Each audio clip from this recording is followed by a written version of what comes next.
The second big part of Bidenomics is empowering American workers. When I took office, unemployment was over 6%. With the American Rescue Plan, we provided relief and support directly to working class families. Our economy came roaring back. Unemployment dipped below 4% by the end of my first year in office. Now it's been below 4% for the longest stretch in 50 years of American history.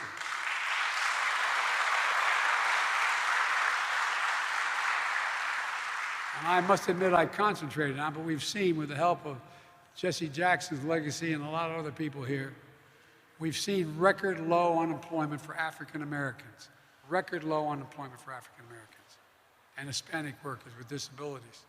The lowest unemployment rate in 70 years for American women, and you make up half the economy and probably 2/3 of the brain.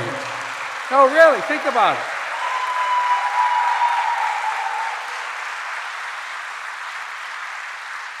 To pause for a second, when I was trying to get, name me a time when you thought any Democrat would get the endorsement within a week. Every single environmental group out there, the AFL-CIO, the women's groups. I mean, here's the deal. When I sat with the AFL-CIO, when I sat with the IBW, starting when I ran last time, I said, here's the deal, though. I'm going to be the most pro-American, most pro-union president in history, but you've got to employ more women, you've got to attract more African Americans, and you've got to attract more minorities. They have. They're going around. It's beginning to change. In every industry. Anyway, I go to these sites where they're training. By the way, the other thing I've told labor guys, you got to brag a little bit more about what you do.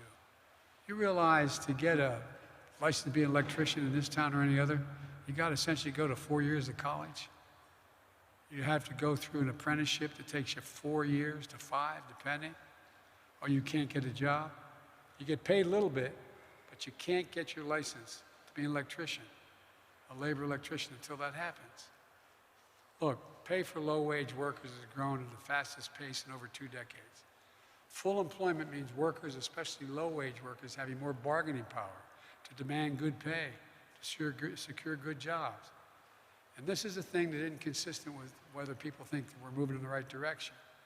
Job satisfaction, based on every poll, is at a 36-year high.